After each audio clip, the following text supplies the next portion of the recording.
ব্যক্তি হতে কমপক্ষে 3 ফিট দূরে থাকতে হবে। অপরিষ্কার হাতে চোখ, নাক, মুখ স্পর্শ করা যাবে না।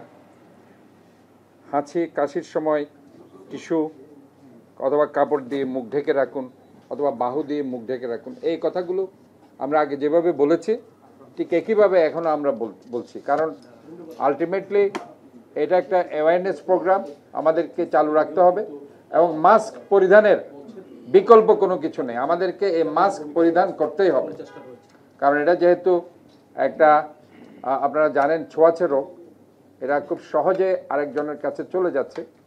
সোফার আমাদেরকে এটা নিয়ে অবশ্যই চিন্তাভাবনা করতে হবে। ইতিমধ্যেই যে 3 জনকে শনাক্ত করা হয়েছে, একজন সম্ভবত 75 বছর বয়সী শফিউল আজম ইসলাম, আরেকজন পারবিন 55 বছর বয়সী, আরেকজন 14 বছর বয়সী। কাজে এই 3 জনের যে হিস্ট্রিটা আমরা দেখেছি, এরা কোনো বিদেশ থেকে আসেনি। এরা বোধহয় কোনো একটা হসপিটালে তারা ঢাকাতে ছিল এবং সেখানে ক্রস ইনফেকশনের শিকার হয়ে তারা এখানে এসেছে। এই হিস্ট্রিটা আমরা নিতে পেরেছি। আমাদের ওই যে সিভিল সার্জন সাহেব সে কথাগুলো বলছেন। তা আমরা যেটা চিন্তা করছি সেটা হচ্ছে, যেহেতু শনাক্ত হয়ে গেছে 3 জন এবং আমাদের অনেকে এখন ইন্ডিয়াতে আছে, চিটাগংয়ের অনেকে চিকিৎসার জন্য ইন্ডিয়াতে আছে, স্বাভাবিকভাবে অনেকে চিকিৎসার জন্য যায়। কাজে আলটিমেটলি আমরা মনে করছি রুগী আরও আসতে পারে, এবং সেই জন্য চট্টগ্রাম বিমানবন্দর কিংবা যারা বাইরেও আসবে সেসব জায়গায় সতর্কতামূলক ব্যবস্থা অবলম্বন করতে হবে, যে তাদের সেখানে র্যাপিড অ্যান্টিজেন টেস্ট করে তাদেরকে চেক আপ করতে, সেখানে আইসোলেশনের ব্যাপার আছে। বরাবরের মতোই গতবার আমরা যেটা করেছিলাম, আমরা কোভিড ডেডিকেটেড হসপিটাল হিসাবে চট্টগ্রাম জেনারেল হসপিটালকে আমরা ঘোষণা করছি, এবং এর বাইরে চট্টগ্রাম মেডিকেল কলেজ হসপিটালও সেখানে একটা কোভিড ডেডিকেটেড সেকশন রয়েছে। আমাদের ইনভেস্টিগেশনের জন্য বিআইটিআইডি থেকে আছে, বিআইটিআইডি যেটা আমরা জানেন ফুজারহাটে, সেখানে ইনভেস্টিগেশনও হবে। আমাদের 4 জায়গায় কিন্তু ইনভেস্টিগেশন হচ্ছে। এটা হচ্ছে পিসিআর যে টেস্টটা বললে, সেই আরটিপিসিআর যেটা, সেই টেস্টটা কিন্তু এমনি র্যাপিড অ্যান্টিজেন টেস্ট সব জায়গায় হবে, কিন্তু আরটিপিসিআর যেখানে আসলে মেশিনারিজের দরকার হয়, সেখানে ইকুইপমেন্টস, সেজন্য Chittagong medical college, BITID, veterinary university এবং চট্টগ্রাম ইউনিভার্সিটি গতবার যে 4 জায়গায় হয়েছে ঠিক একইভাবে এই 4 জায়গায় হবে। সেটা আরটিপিসিআর, যেটা আমরা স্পেশালাইজড ইনভেস্টিগেশন ফর কোভিড-19, এই টেস্টটা এই 4 জায়গায় হবে। আর র্যাপিড অ্যান্টিজেন টেস্ট সব জায়গায় হবে। এবং আমাদেরও চট্টগ্রাম সিটি কর্পোরেশনের আওতায় আমরা যে মেমোন্টো হসপিটাল, যেটা ডেঙ্গুর জন্য আমরা ডেডিকেটেড করেছিলাম, সেটাকেও আমরা কোভিড-19-এর জন্য ডেডিকেটেড করছি, এবং সেখানেও র্যাপিড অ্যান্টিজেন টেস্টের ব্যবস্থা রাখা হবে। তো আশা করছি ভয়ের কিছু নেই। আমাদেরকে ফার্স্ট অফ অল হচ্ছে, আগে যেভাবে কোভিড-19 হলেই কোনো ডাক্তার দেখতো না, ভয় পেত, কোনো হসপিটাল রিসিভ করতে চাইতো না, কালের পরিক্রমায় ইনশাল্লাহ আমাদের ডক্টররা অনেক বেশি মাত্রায় তারা এই ব্যাপারে অভিজ্ঞ হয়েছে, এবং তারা ইনশাল্লাহ রুগীগুলোকে তারা রিসিভ করছে, এবং এটা একটা প্লাস পয়েন্ট। এবং এই ব্যাপারে যেহেতু আমরা আগের থেকেই আমরা জানি রুগীকে কিভাবে ট্রিটমেন্ট করতে হবে, কিভাবে ম্যানেজ করতে হবে, সো ইনশাল্লাহ এই ব্যাপারে আমি মনে করছি যে ভয় পাওয়ার কিছু নেই। আমাদেরকে একটু কনফিডেন্ট থাকতে হবে এবং আমাদেরকে ভয়মুক্ত থাকতে হবে। এবং আমি যেটা মনে করি সেটি হচ্ছে, গতবারও আমরা যেভাবে ফেস করেছি, ইনশাল্লাহ আমরা সবাই মিলে সেটা ফেস করব। এবং আমাদের একটু আগে আপনারা দেখেছেন, আমি সরাসরি স্বাস্থ্য মন্ত্রণালয়ের পিএস সাহেবের সাথে কথা বলেছি, এবং সেখানে স্বাস্থ্য পরিচালক চট্টগ্রাম বিভাগকে বলা হয়েছে যে কোনো জায়গা থেকে উপজেলা লেভেলে যে কোনো ডাক্তারকে এনে এখানে যাতে পোস্টিং দেওয়া হয়, যাতে এই ধরনের এই ডেডিকেটেড যে সেন্টারগুলো করা হয়েছে সেগুলো যাতে অয়েল ইকুইপ থাকে। সেটা শুধু ইকুইপমেন্টস দিয়ে নয়, প্রপার ডক্টর স্পেশালিস্ট দিয়ে যাতে এটা ফুল প্লেজেড থাকে। সো এই ব্যাপারে আমরা মনে করছি সেখানে আশা করছি সব ব্যাপার ইনশাল্লাহ আমরা প্রস্তুতি নিয়ে রেখেছি এবং আমাদের চট্টগ্রাম সিটি কর্পোরেশনের পক্ষ থেকে আমরা একটা সার্ভিস সেন্টার আমরা খুলব, যাতে করে সবসময় সেখানে টেলিফোন করলে তাতে করে আমরা তাদেরকে সার্বিকভাবে সহযোগিতা দিতে পারি। সো এখানে চট্টগ্রাম মেডিকেল কলেজও অনেক দায়িত্ব নিয়ে তারা কাজ করছে, স্বাস্থ্য পরিচালকও দায়িত্ব নিয়ে, সিভিল সার্জনও দায়িত্ব নিয়ে কাজ করছে। কাজে সবাই মিলে আমরা মনে করছি সব সংস্থাগুলো আমরা যারা health related service oriented organization আছে আমরা সবাই মিলে ঐক্যবদ্ধভাবে যদি আমরা কাজ করতে পারি ইনশাল্লাহ আমরা সেটাকে ফেস করতে পারবো। তো আশা করছি আপনাদের যদি কোনো প্রশ্ন থাকে আপনারা সেটা করতে পারবেন। ধন্যবাদ আপনাদের। হাসপাতালগুলো এখন কেমন প্রস্তুতি আছে বলে মনে করছেন?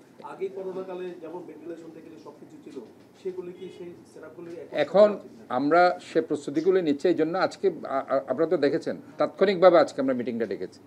আজকে কিন্তু এখানে হলিডেজ, আমাদের এখানে কিন্তু রোববারে খুলবে, কিন্তু তাৎক্ষণিকভাবে আমরা আজকে সিটি কর্পোরেশনের এখানে ওনারা তাৎক্ষণিকভাবে এসেছেন। আপনারা দেখেছেন যে সবাই এখানে এসেছেন যারা এই সার্ভিসের সাথে ওতপ্রোতভাবে জড়িত, সেখানে এসেছেন। জেনারেল হসপিটালের যেহেতু অ্যাডমিনিস্ট্রেটর নতুন এসেছেন, উনি চেঞ্জ হয়েছে, উনিও আসছেন, উনি কিছুক্ষণের মধ্যে। একরাম সাহেব প্লিজ আপনি এদিকে চলে আসেন, যেহেতু ওনার একটা বিশাল দায়িত্ব আছে এখানে। এটা একটা চেয়ার দেন ওনাকে।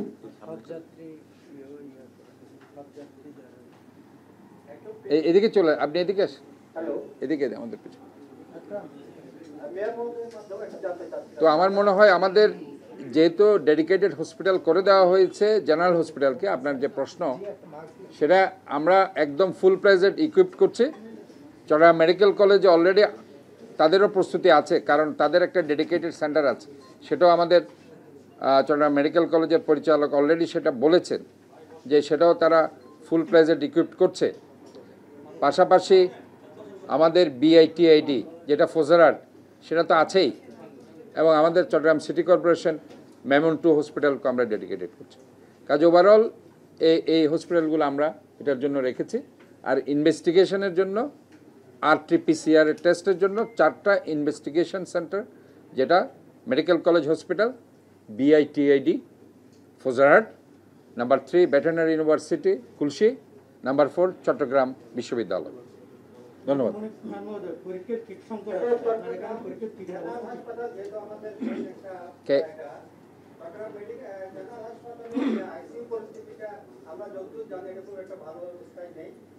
অনেকটা অচল অবস্থাগুলো অভিযোগ আছে, পাশাপাশি মেডিকেলে কিন্তু অনেক বেশি যান, সেখানে আইসিইউতে লোক সেটাই পাচ্ছেন। তো এইসব বিষয়গুলো একটু পৃথকভাবে তারা যদি একটু জানেন। এই ব্যাপারে অলরেডি আমরা ডিসকাশনস করেছি ইতিমধ্যে।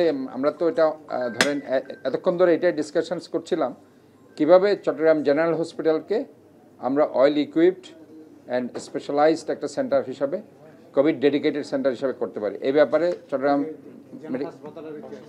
জেনারেল হসপিটালের যিনি দায়িত্বে আছেন ডক্টর আকরাম, উনি আমাদের মধ্যে আছেন। যদি উনি আসলে নতুন জয়েন করেছেন, তারপরেও যদি কিছু আমার মনে হয় হি ক্যান, আমার মনে হয় আপনি এই ব্যাপারে একটু বলেন, যেটা আপনি। আমরা প্রথমে যেগুলো সাসপেক্টেড কেস, যেগুলো অ্যাডভাইস হবে, আমরা প্রথমে যেটা র্যাপিড অ্যান্টিজেন টেস্ট, ওটা দিয়ে আমরা এটাকে করবো। এবং র্যাপিড টেস্ট আমাদের সিডিসিতে এটা অ্যাভেলেবেল আছে শনিবারের ভিতরে, এটা আমরা সবগুলো পেয়ে যাবো। আজকে আমাদের ডিমান্ড চলে যাচ্ছে, এটা কালকের মধ্যে আমরা পেয়ে যাবো। আজকে যাচ্ছে ডিমান্ড, কালকে ওই হাসপাতালে এগুলো ইন হবে এই র্যাপিড টেস্টগুলো, ঠিক আছে। আর RT-PCR ল্যাব, ওটা আমরা অলরেডি এটা প্রক্রিয়াধীন আছে, এটাও চলে আসবে শনিবারের মধ্যে।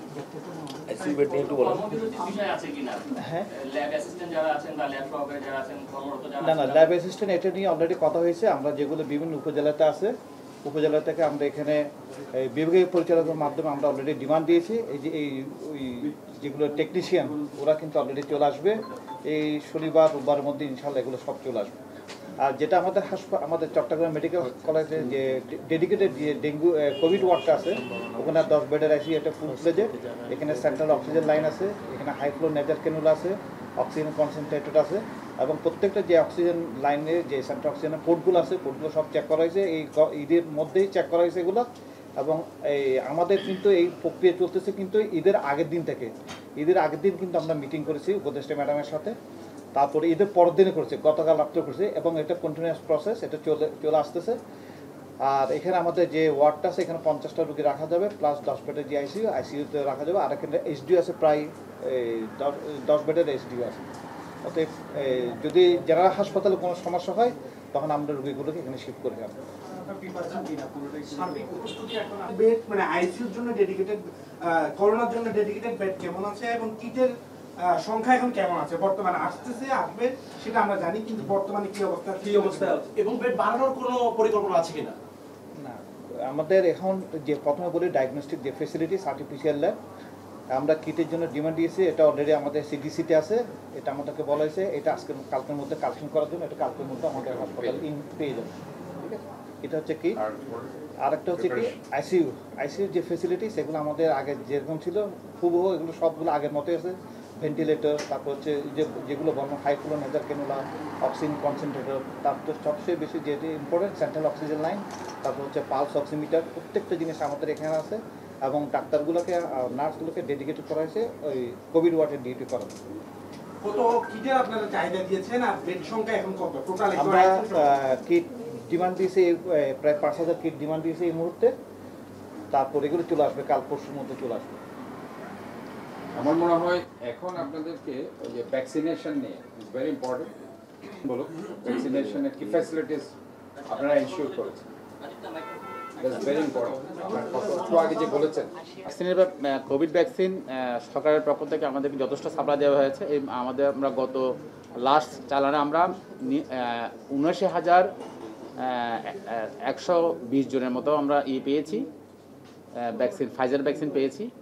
আমরা প্রত্যেকটি উপজেলায় ভ্যাকসিনগুলো আমরা 500 করে আমরা পাঠিয়ে দিয়েছি। 15 উপজেলার মধ্যে আমরা চট্টগ্রাম ডিস্ট্রিক্টে এবং সিটি কর্পোরেশনকে আমরা সাপ্লাই করব। এবং যারা বলা হয়েছে যেহেতু বিগত 1 বছর সময়ে কেউ ভ্যাকসিন নেয় নাই, অনেকে নিয়েছে বুস্টার ডোজ, অনেকে নিয়েছে, যারা নেয় নাই ওনাকে একটা গাইডলাইন বলা হয়েছে, যারা 1 বছরের ভিতরে ভ্যাকসিন নেয় নাই বা 6 মাসের ভ্যাকসিন নেয় নাই, একটা ডোজ বুস্টার যদি নিয়ে ফেললে ভালো হবে, কোনো ক্ষতি হবে না। এবং ইমিউনো কম্প্রোমাইজড পেশেন্ট অথবা যারা প্রেগনেন্ট লেডি আছে ওদেরকে প্রতি প্রেগনেন্সির সময় ভ্যাকসিন নেওয়ার জন্য বলা হয়েছে। তো আমরা ভ্যাকসিন প্রস্তুত রেখেছি, সব জায়গায় আমরা বলেও দিয়েছি। আমাদের সব জায়গায় আমরা সকল স্বাস্থ্যকর্মী, ডাক্তার, নার্স, সকল জনবলকে আমরা মাস্ক পরিধান করার জন্য নির্দেশনা দিয়েছি এবং জনগণকে যাতে স্বাস্থ্যশিক্ষা দেয়, জনগণকে যাতে স্বাস্থ্যশিক্ষা দিয়ে জনগণকে সচেতন করে, এই জন্য আমরা আমাদের যারা হেলথ এডুকেটর আছে, সেনিয়র ইন্সপেক্টর আছে, সবাইকে আমরা নির্দেশনা দিয়েছি। আশা করি আমরা এই কোভিডকে আমরা ভালোভাবে মোকাবিলা করতে পারবো। তাহলে আমি ইয়াতে বলে দিচ্ছি আপনাদের। তারপরে জাস্ট আরেকটা সাপ্লিমেন্ট করি, বলা হয়েছে ইমিউনো কম্প্রোমাইজ, আর যাদের বয়স 65-60-এর উপরে, হ্যাঁ, তারা যদি দীর্ঘ বা 5-6 মাসের ভিতরে ভ্যাকসিন পায়নি, 1 বছরের ভিতরে, তারা আরেকবার বুস্টার ডোজ নিতে কোনো সমস্যা নাই। এটা আর যারা কোমরবিডিটি নিয়ে ভুগে আছে, অর্থাৎ অনেকগুলো সমস্যা নিয়ে নানা রোগে আক্রান্ত, তারা নিলে ভালো। সুতরাং আর স্বাস্থ্যকর্মী ফ্রন্টলাইন ফাইটার, হ্যাঁ, আপনাদেরও নেওয়া উচিত, সাংবাদিকদেরও, কারণ তারা আপনার জনসম্মুখে যায়, হ্যাঁ, সেই হিসাবে তাদেরকে অগ্রাধিকার দিয়ে দেওয়ার জন্য পরামর্শ দেওয়া হয়েছে। সুতরাং নেওয়া না নেওয়া তাদের বিষয়, হ্যাঁ, তাদেরকে অ্যাডভাইস করা হচ্ছে যে এই শ্রেণী ক্যাটাগরির লোকজনরা ভ্যাকসিন নিবে, ঠিক আছে। সুতরাং ভ্যাকসিনের জন্য এই মুহূর্তে যা আছে চিটাঙে, আর আমরা চাহিদা কন্টিনিউয়াস আছে, সুতরাং চাহিদার ভিত্তিতে ঢাকা থেকে আমরা আবার সরবরাহ পাবো। বাংলাদেশে ডাক্তার বিভিন্ন জায়গা আছে, আমরা রিঅ্যারেঞ্জ করার জন্য মেয়র মহোদয় একটু আগে আমাদের অ্যাডভাইজার PS মহোদয়ের সাথে কথা বলেছেন। সুতরাং যেখানে মেডিসিন কনসার্নের দরকার, কার্ডিওলজি দরকার, সেখানে আমরা মিনিস্ট্রি থেকে চাহিদা দিয়ে সেখানে রাখবো। আর আমাদের শুধুমাত্র চিটাং শহর নয়, আমার 11টি জেলায় প্রত্যেকটি উপজেলা হেলথ কমপ্লেক্স, প্রতিটি জেলা হাসপাতালে যাতে পর্যাপ্ত ওয়েল ইকুইপ থাকে সেই ব্যবস্থা গ্রহণের জন্য উদ্যোগ নিয়েছি। ধন্যবাদ। আমি বুঝতে পেরেছি, আমরা সেখানে জেলা প্রশাসকের যে ম্যাজিস্ট্রেট তাদেরকে ইনভলভ করছি এই ব্যাপারে, যারা অসাধু ব্যবসায়ী যারা এগুলি করছে, কারণ এটা একটা আমরা গতবারও দেখেছি কিছু অসাধু ব্যবসায়ী কতক্ষণ মাস্ক নিয়ে ব্যবসা করছে, কতক্ষণ ভ্যাকসিন নিয়ে ব্যবসা করেছে, কতক্ষণ কিটস নিয়ে ব্যবসা করেছে, এবং এমন কোনো জিনিস নেই যে তারা ব্যবসা করেনি। কাজে এটা এখানে ডিসি মহোদয়কে আমরা ইনভলভ করছি, তাদের সমস্ত ম্যাজিস্ট্রেসি পাওয়ার তারা এসে ইনভলভ করবে। আমাদের সিটি কর্পোরেশন যেসব ম্যাজিস্ট্রেট আছে তাদেরকেও আমরা সে ম্যাজিস্ট্রেসি পাওয়ার তাদের আছে, তারা যে কোনো জায়গায় সেটা করবে। তো ওভারঅল আমরা এটা করছি। তবে আমার মনে হয় ইজ ভেরি ইম্পর্টেন্ট আমাদের কিছু কথা আসলে বলা, যেটা হচ্ছে কোভিড ওমিক্রন XBB আগের ভেরিয়েন্টগুলোর তুলনায় কিন্তু ভিন্ন এবং বিপজ্জনক। এটি সহজে শনাক্ত হয় না, তাই সবার মাস্ক পরা অত্যন্ত জরুরি। যে কথাটা আমি বারবার বলছি, মাস্ক আমাদের পরতেই হবে, মাস্ক পরাটা খুব জরুরি। এই কোভিড ওমিক্রন XBBর নতুন উপসর্গগুলো কি কি হতে পারে? এটা কাশি নেই, কাশি নাও থাকতে পারে, জ্বর নাও থাকতে পারে। বেশিরভাগ উপসর্গ হলো হাঁটু জয়েন্টে ব্যথা, অস্থিসন্ধিতে ব্যথা, মাথা ব্যথা, গলা ব্যথা, পিঠে ব্যথা, নিউমোনিয়া, যেটা একদম কমন ফিচার্স আগের যে কোভিডের সাথে নিউমোনিয়া, এই নিউমোনিয়া থাকবে। এবং আমাদের যে ক্ষুধা লাগাটা সেটা একদম কমে যাবে। তাহলে মোদ্দা কথায় যদি এ ধরনের নতুন উপসর্গের মধ্যে কী কী আছে? কাশি নেই, জ্বর নেই, কাশি নাও থাকতে পারে, জ্বর নাও থাকতে পারে। এবং আর কি কী উপসর্গ হতে পারে? জয়েন্টে ব্যথা হতে পারে, হবে, মাথা ব্যথা হবে, গলা ব্যথা হবে, পিঠে ব্যথা হবে, নিউমোনিয়া এবং ক্ষুধা কমে যাওয়া। এটা বলা হচ্ছে যে এই কোভিড ওমিক্রন XBB ভেরিয়েন্টটি ডেল্টার চেয়ে আগে যে ডেল্টা ভেরিয়েন্ট ছিল সেটার চাইতে 5 গুণ বেশি বিষাক্ত এবং মৃত্যুহারও খুব বেশি।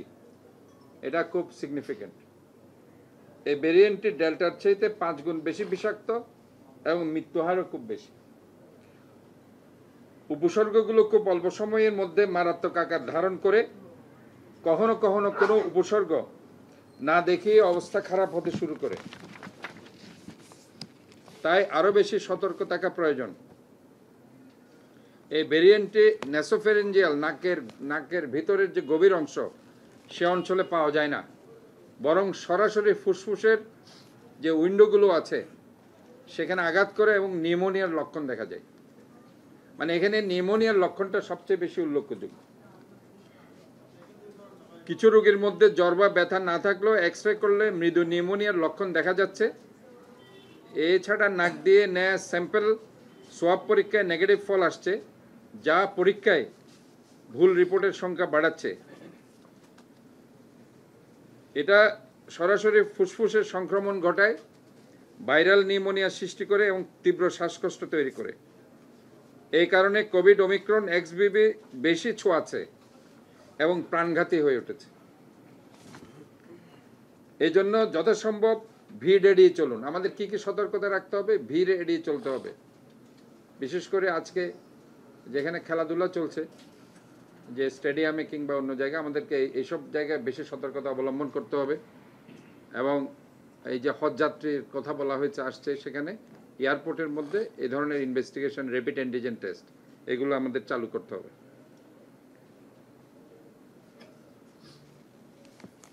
আর মেইন হচ্ছে আমাদেরকে আতঙ্কিত হলে চলবে না, কারণ আগেও আমরা এগুলো ফেস করেছি। প্রথমে হয়তো আমাদেরকে ভয় পেয়েছিলাম 2020 সালে, 21 সালে, কারণ প্রথমে আমরা এই ট্রিটমেন্ট গাইডলাইনটা আমরা দিতে পারিনি। কিন্তু ইনশাল্লাহ এখন আমরা, যেহেতু নিউমোনিয়া হচ্ছে ফিচার্স, তাহলে নিউমোনিয়ার ব্যাপারে আমাদেরকে সবাই সতর্ক থেকে নিউমোনিয়ার গাইডলাইনে যদি আমরা চিকিৎসা করতে পারি, তাহলে আশা করি ইনশাল্লাহ আমরা, এবং এখানে অলরেডি এখানে আমাদের যে 4টি সংস্থা কাজ করছে এবং করবে, বিশেষ করে ডেডিকেটেড যে হসপিটাল, জেনারেল হসপিটাল, ওনারও অ্যাডমিনিস্ট্রেটর এখানে আছেন, সিভিল সার্জন আছে, স্বাস্থ্য বিভাগীয় পরিচালকও আছেন, চড়া মেডিকেল কলেজের পরিচালকও আছে। কাজে ওনারা ওনাদের বক্তব্য রেখেছেন। আমরা বলতে চাই যে আমরা ইনশাল্লাহ আজকে এখানে বসার অর্থ হচ্ছে অত্যন্ত দ্রুত সময়ের মধ্যে আমাদের যেসব ব্যাপারে লেকিংস আছে সেগুলো আমরা ফুলফিল করব। এবং আমরা ইতিমধ্যেই স্বাস্থ্য উপদেষ্টার পিএসের সাথে কথা বলে এটা আমি কনফার্ম করে নিয়েছি যে একটা কমপ্লেইন এখানে ছিল যে স্বাস্থ্য পরিচালক চাইলে যে কোনো জায়গা থেকে ডাক্তার, স্পেশালাইজড ডক্টর এনে সেটাকে ইকুইপড করতে পারে কিনা, এই ব্যাপারে তারা সেখানে সম্মত হয়েছে এবং তারা অলরেডি একটা চিঠি অলরেডি দিয়েছে বলেছে। তো এই ব্যাপারে আমরা মানে পজিটিভ যে আমরা ইনশাল্লাহ আমরা যে কোনো ডক্টরকে আমরা যে কোনো জায়গা থেকে এনে এই ডেডিকেটেড হসপিটালগুলোকে স্পেশালাইজড করতে পারি। তো এখানে আপনাদের আরেকটা জিনিস আমি বলতে চাই, সেটি হচ্ছে যে আমাদেরকে ইনভেস্টিগেশনের ব্যাপারে যে কোনো কারো যে কোনো সমস্যা হলে র্যাপিড অ্যান্টিজেন টেস্টটা করে ফেলাই আমার মনে হয় সবচেয়ে বেটার। কারণ আমাদের মধ্যে যদি অসুস্থ হলে যদি আমরা সেটাকে লালন পালন করতে থাকি তাহলে কিন্তু এটা আমাদের জন্য একটা আমার মনে হয় ব্যাড সাইন হবে বলে আমি মনে করছি। তো আপনাদের যে কোনো সময় যে কোনো ব্যাপারে আমরা যেহেতু একটা সেন্টার আমরা খুলছি সার্বিক সহযোগিতা দেওয়ার জন্য চট্টগ্রাম সিটি কর্পোরেশনের পক্ষ থেকে, তো আমরা আপনাদেরকে সার্বিক সহযোগিতা দিয়ে যাব। আর সাধারণ জনগণের যে কোনো ব্যাপারে তারা এখানে যোগাযোগ করতে পারে। আর যেসব সেন্টারগুলো আমরা ইতিমধ্যে ডিক্লেয়ার করেছি এই সেন্টারগুলোতে তারা সেখানে যেতে পারবে। এখানে আপনাদের আশা করছি সব প্রশ্নের উত্তর আপনারা পেয়েছেন। আমি আপনাদের সবার সুস্বাস্থ্য চাই, একটা clean, green, healthy and safe city, নিরাপদ শহর করার জন্য ইনশাল্লাহ আমরা যতটুকু সম্ভব সব মিলিয়ে স্বাস্থ্যগতভাবে আমাদের নিরাপদ থাকতে হবে। অন্যগুলো কর্পোরেশন আমি মনে করি যে সমস্ত সোশ্যাল অর্গানাইজেশনগুলো সে কাজগুলো করতে পারে, বাট সিটি কর্পোরেশনের পক্ষ থেকে আমরা অ্যাওয়ারনেস প্রোগ্রামগুলো আমরা নিব। কারণ অলরেডি আমাদের পার্শ্ববর্তী দেশ যেহেতু এই ভেরিয়েন্টটা ইন্ডিয়ান ভেরিয়েন্ট, কাজে ইন্ডিয়া থেকে কিন্তু অনেক রুগী এখানে আসবে। কারণ অনেক রুগী কিন্তু চিকিৎসাধীন আছে বাংলাদেশ, চট্টগ্রামের অনেক রুগী, ঢাকা, চট্টগ্রাম কিংবা অন্যান্য জেলার। কাজে আমরা মনে করি যে যারাই এখন বিদেশ থেকে আসবে, বিশেষ করে ভারত থেকে যারা আসবে এই এয়ারপোর্টে তাদেরকে যাতে র্যাপিড অ্যান্টিজেন টেস্ট করা হয়, তাদেরকে যাতে সেখানে অবশ্যই সব ইনভেস্টিগেশনগুলো করে, এবং পাশাপাশি স্থলে যারা আসবে, যারা বর্ডার ক্রস করে আসবে তাদেরও সেখানে ইনভেস্টিগেশনের ব্যবস্থা রাখা হবে। এই ব্যাপারে আমরা স্বাস্থ্য মন্ত্রণালয়ে যারা দায়িত্বপ্রাপ্ত আছে তাদেরকে আমরা